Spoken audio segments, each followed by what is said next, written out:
Hello, I am going to outline for you my daily eating habits, snacks, drinks, supplements, all of it. And this is what worked for me. Everyone's wired differently. I have specific goals that I'm going to outline throughout, and this is anecdotal to you.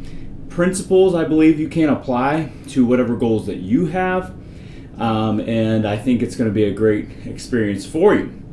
Other disclaimer, I am not a medical doctor. I'm a doctor of a different sort. Your doctor knows your body better and can give you better recommendations in certain regards. And then I want to also tell you, if you're prone to an eating disorder, maybe you shouldn't watch this. Talk to your doctor first before applying any of these principles for sure. Next, where I started on my eating journey 3.5 years ago. I'm going to outline kind of that part of the story. I was in the worst shape of my life. This was following the pandemic. It was May of 2021 when we started deciding this, and I felt horrible. My energy levels were horrible, and I didn't even love what I looked at in the mirror. And I was motivated at that point to do something healthier, to do something better with my eating and my exercise and my energy levels and all of it. But so 15 years of not working out in any consistent way, a lifetime of eating whatever I wanted and having no idea what it was doing to my body, having absolutely no clue what was in the foods that I was eating. I had zero clue. I was completely ignorant, all right? So, how I broke through, it was my wife's birthday in May of 2021. 3.5 years ago, just over 3.5 years ago, actually. She said she wanted to start eating healthy. That was like a birthday thing she wanted to do.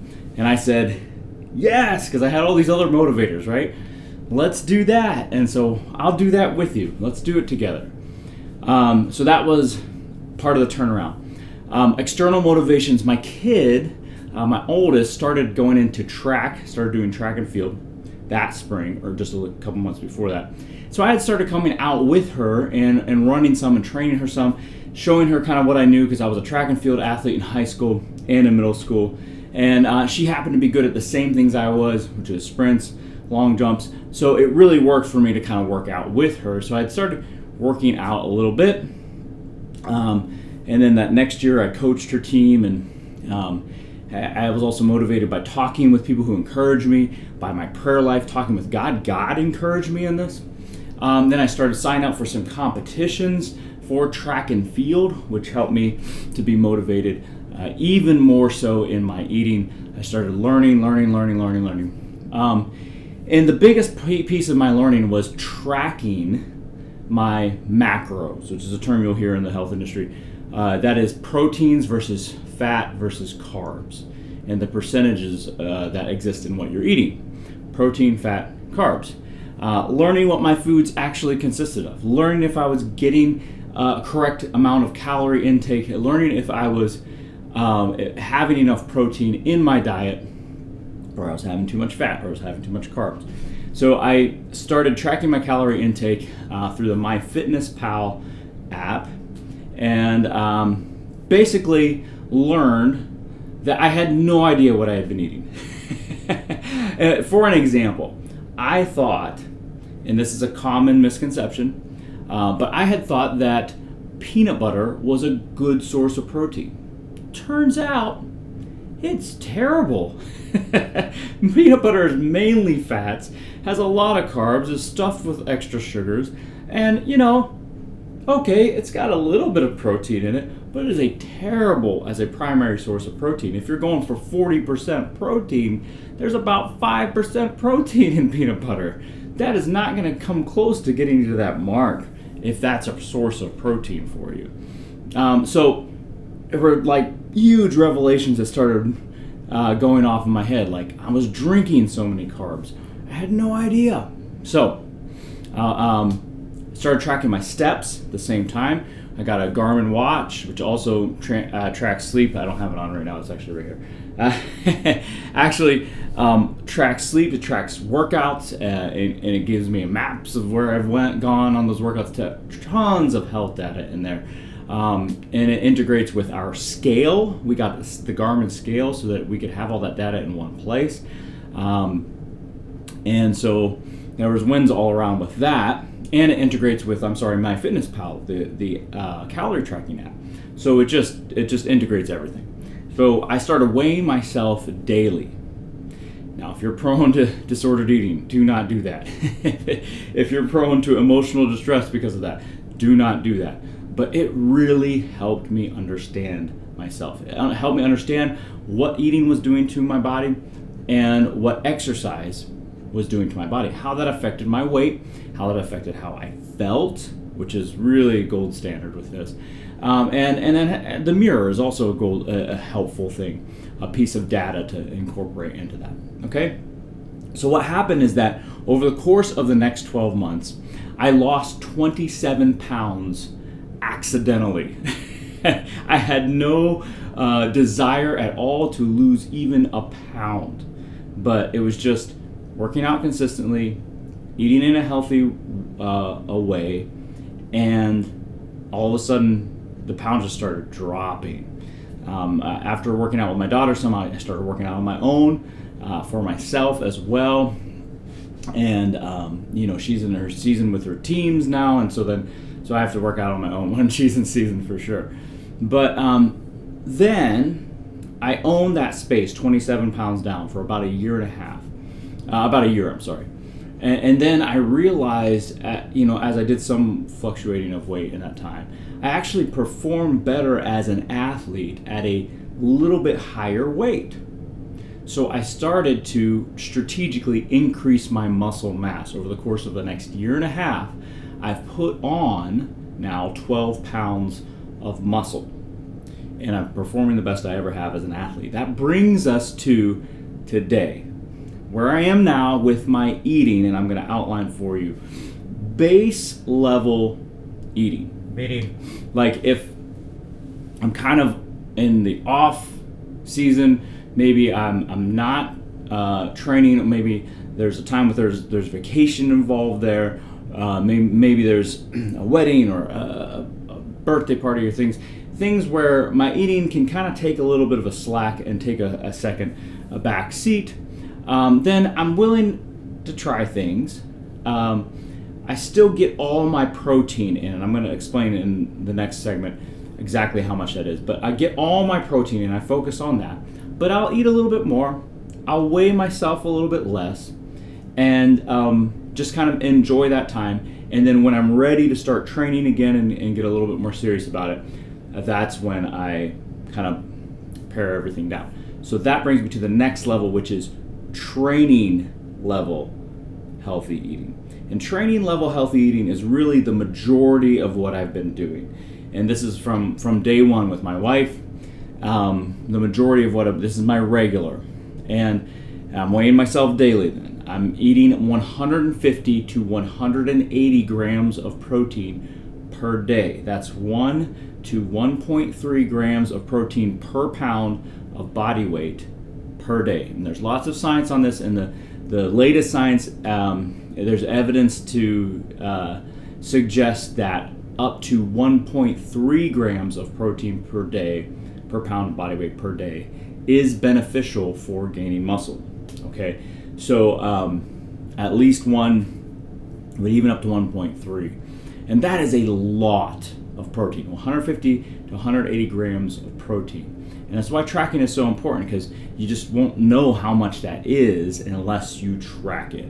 Okay, so eating the macros I hit during this training level healthy eating cycle, which my regular cycle is 40% protein, 40% carbs, 20% fat. That's what I'm trying to hit.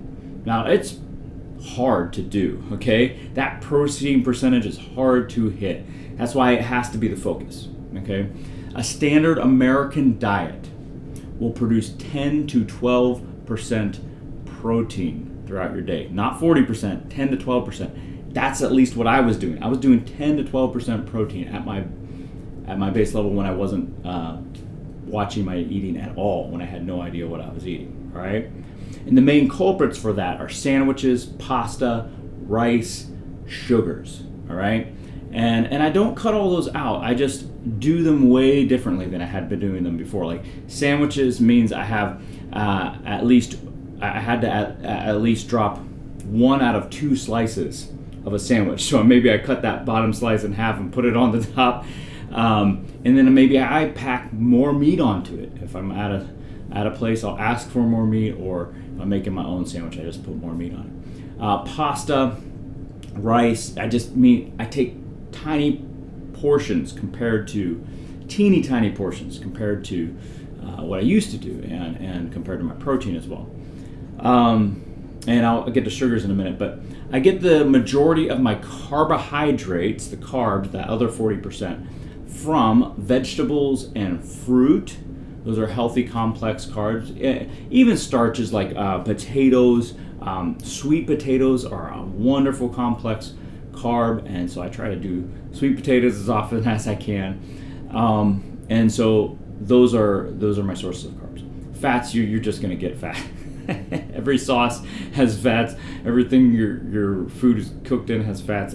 So yeah, you're going to get your fats whether you want it or not. I try to limit that as much as I can. But then enjoy every tiny bite of sweets. When I'm on training level healthy eating, I will sit there and just nibble. I'll just nibble on the sweet, and just I'll lick it, I'll suck on it a little bit. I know, it's gross, whatever. I don't care. I enjoy and savor the tiny bites, or else I will just want to hork it down and like slather it on my thighs, So we don't do that during the training level healthy eating. I'll drink zero drinks. Zero, Coke Zero, Pepsi Zero, Sprite. Oh, they have so many now. There's so many zero drinks out there. Mayo, the water enhancer stuff, this is 0 calories. There's so many zero drinks out there. Or at least diet, if there's no zero options, diet, you'll have like 15 calories versus 150 in a regular product, all right? So 150 calories is what's in the standard soft drink, standard lemonade, 150 calories per serving versus 0 in a zero drink, or 15 in a diet drink, something like that. Also 80 calories per energy drink, typically your Gatorades, your Red Bulls, those kind of things. So that's a lot of calories that you would be consuming just via drinking every day. Lots of people are consuming those.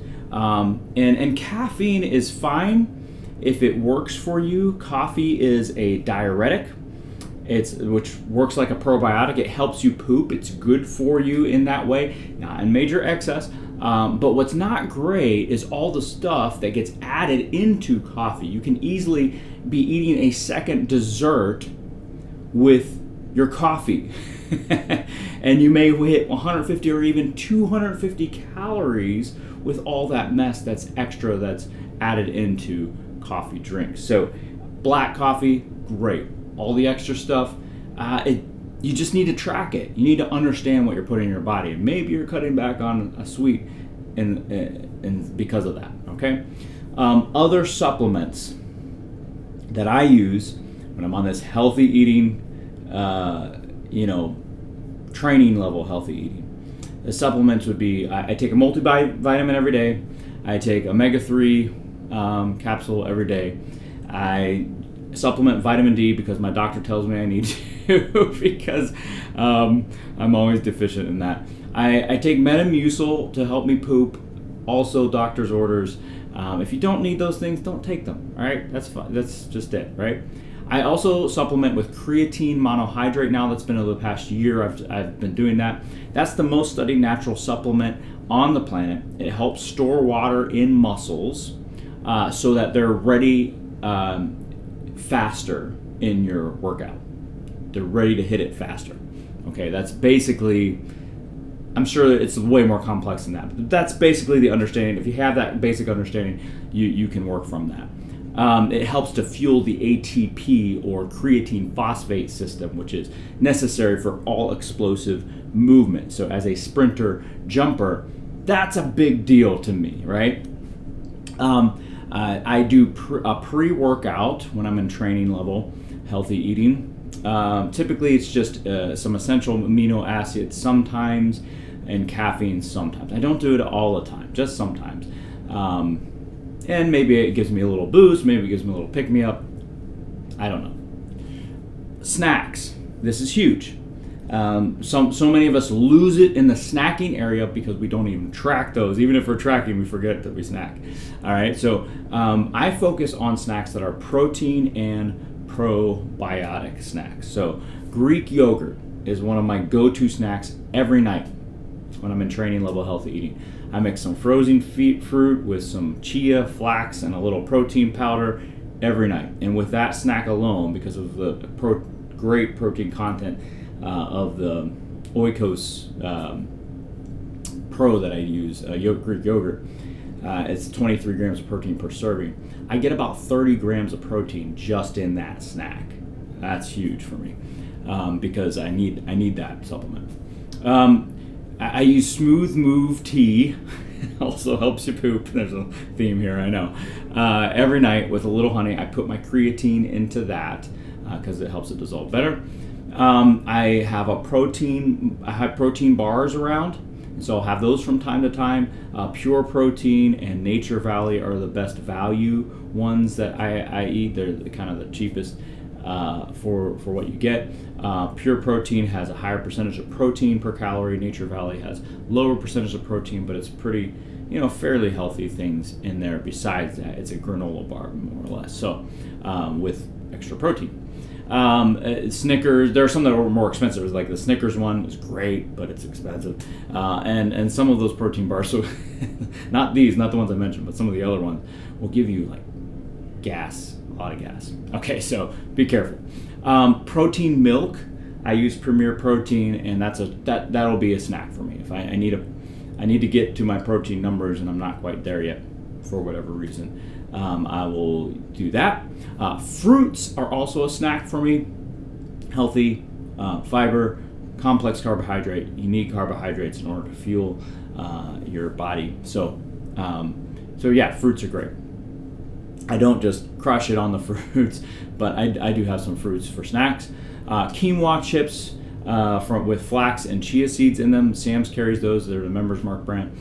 That is also a snack that I'll use this because, again, probiotic. You see, protein and probiotic, what I focus on. Fruits would be the only exception to that. So that is my standard of eating most of the time. Probably 75% of the time. Maybe 5% of the time I'm at that base level eating where, I'm on vacation or that kind of thing, or I'm off season. Competition healthy eating is, I take it to an even greater level. Don't try this unless you've successfully done the other two.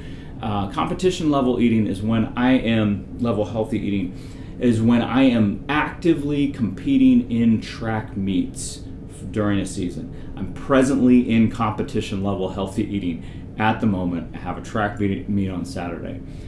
So this is aggressive healthy eating. When for me, every 100th of a second counts, every centimeter on my long jump counts, and so everything I put in my body matters. This is when I've dropped my weightlifting phase. That's in my training cycle. I'm doing that all the time, except when I'm competing, because the fast twitch needs to kind of have that release, right? So I'm burning less calories, so I have to bring my calorie intake a little bit down, which means that, again, I'm cutting more carbs, I'm cutting more sugars, focused on probiotics, focused on protein, very, very limited carbohydrates. I'll use hot sauces instead of because hot sauces, you get more bang for your buck, more flavor for each drop, right? So I'm just putting a few drops of hot sauce on there, and I'm not adding really much calories at all. I might use pepper, but very few other spices. Almost zero sweets, almost zero. Okay, zero drinks only, 0 calorie drinks only. I'm more consistent with my pre-workouts. I might add a few pre-workouts that get me up to like what I might be using on a track meet day to kind of get my system used to that. And that's my competition level healthy eating, which I'm in right now. So finally, I want to get you to goals and motivations. Goals and motivations, and a lot of this is for me, the goals that I'm going for, but you can apply this to yourself as well. Highest value goal is quantity, quality of life, and it pleases God. Does it please God? Is it going to add value to your life? Is it going to add possibly, have a higher percentage of adding years to your life? Then great. That is a high value goal. However, it's not always the most motivational goal because it's like somewhere out there somewhere, and so it's hard to like get the motivation to stop eating that one thing and eat that other thing with just that. So my highest motivational goals are pushing my body beyond its limit. That helps me. Like I want to see what I'm capable of. Max speed, max explosiveness, bigger jumps. And then somewhere down the line after that, for me, is max strength. Now, if you're trying to grow muscle mass, if you're trying to compete in powerlifting, if your goal is bodybuilding or hypertrophy or what you look at in the mirror, then max strength might be a primary motivator for you. It's a little bit secondary for me, but max speed, max explosiveness, bigger jumps are primary. Other goals that all contribute to motivation would be energy management, time with my kids. All of my kids are now doing track and field, so that gives me time with them. It gives me better sleep. I look better. I feel better. I can do more things. I can have more adventures, better adventures. It gives me better stories to tell all of you if I'm your pastor, right? If I'm having more fun adventures. So those are all parts of the motivation that contribute. And it's hard to even rank them. Some of those at different times raise up and become more important to motivation than other things. But I have to pull on all of them at some point. And ultimately, I've come into my times with the Lord and asked Him, hey, is this something you're pleased with and you want me to do? And every time He's given me the green light on it. And that's been very encouraging. So focus on the goals that work for you. For some people, for instance, aesthetics, like what you look like in the mirror, can be a huge motivator. So use it. As long as it's a holy and pure pursuit for you, use that motivator. And then I would encourage you, set short-term, easy win goals. Own that space for a minute, and then set that next goal. All right? So then how do you evaluate if you're winning or not? So body mass index is an evaluator. It's not great, honestly, because some very athletic, like every guy in the NFL is going to be termed obese according to body mass index. They are absolutely not. Nonsense. Okay, so it's just a weird, rough indicator. So the scale, that can help you evaluate, but scale body fat percentage, it's a guess. Maybe it's better than BMI, but it's those scale body fat percentages are really more of a guess. The pinch test, if you've ever seen one of those little things for body fat, it's very inconsistent. It's better than BMI though. A DEXA or an MRI, well, that's the best. However, that's so expensive and it's medical, and you might have to have like a something from your doctor to be even able to get that. So out of reach. I've never had one, either of those. The best way for the majority of people to evaluate is how you feel, energy. What's your energy levels like? Are they increasing over time?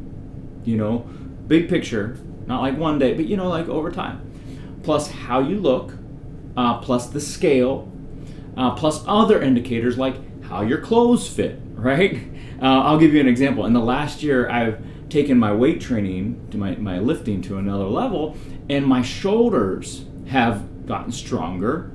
I've been able to track that, in terms of what weights I'm lifting.